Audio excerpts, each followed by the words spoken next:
नमस्कार दोस्तों, आप सभी का बहुत बहुत स्वागत है हमारे इस YouTube चैनल पर। स्टूडेंट्स, आज का वीडियो बिहार बोर्ड के कॉमर्स के क्लास 12 के स्टूडेंट्स के लिए बहुत इंपॉर्टेंट है। वैसे सभी छात्र जो 2024 में 12th बोर्ड का एग्ज़ाम बिहार बोर्ड से कॉमर्स सब्जेक्ट के साथ देंगे, उनके लिए आज का ये वीडियो बहुत इंपॉर्टेंट है। आज का वीडियो बिजनेस स्टडीज सब्जेक्ट के बहुत ही इंपॉर्टेंट टॉपिक से रिलेटेड है।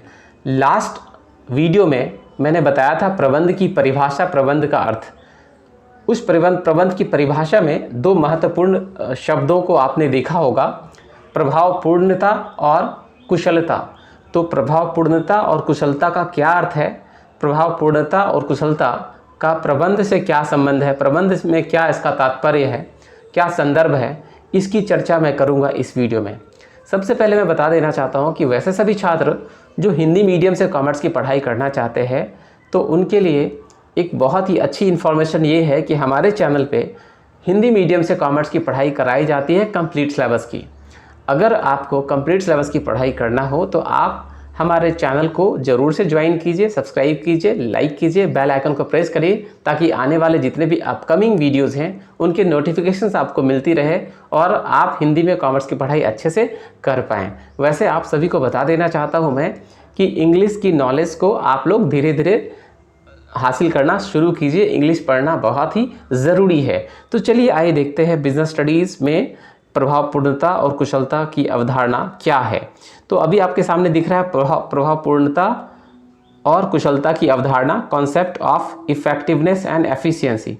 तो प्रभावपूर्णता क्या है? प्रभावपूर्णता को अंग्रेजी में इफेक्टिवनेस कहते हैं। तो कहते हैं ना कि किसी भी काम को आप इफ़ेक्टिव तरीके से करेंगे तभी बेनिफिट होगा। किसी भी काम को इफ़ेक्टिव तरीके से नहीं करेंगे तो उसका कोई वैल्यू नहीं होगा। तो आइए समझते हैं क्या है। बोला यह दिए गए समयावधि में कार्य को पूरा करने को संदर्भित करता है।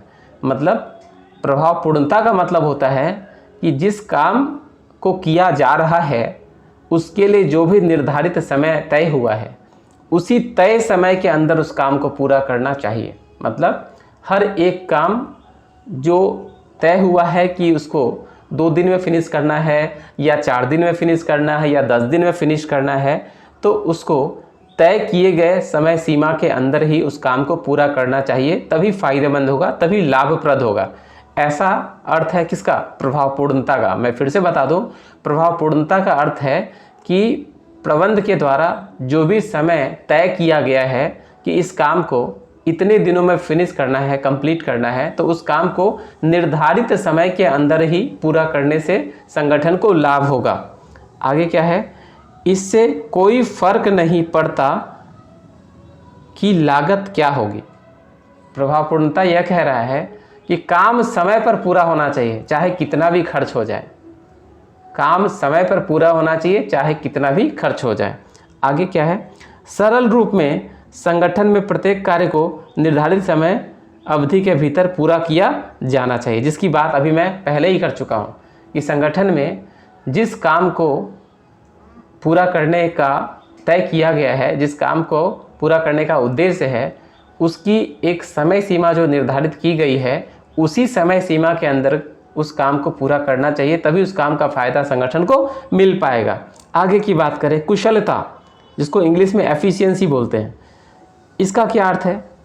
तो यह न्यूनतम लागत, मिनिमम कॉस्ट और संसाधनों का पूर्ण उपयोग से काम पूरा करने को संदर्भित करता है। तो कुशलता में ये कहा गया है कि काम पूरा कीजिए लेकिन कम ऐसी विधि से करिए, ऐसे तरीके से करिए, ऐसी कुशलता से करिए जिसमें कम से कम लागत खर्च हो, कम से कम खर्च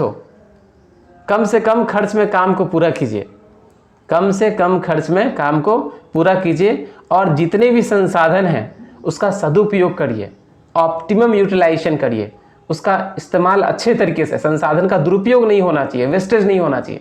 जितने भी संसाधन उसका वेस्टेज नहीं होना चाहिए।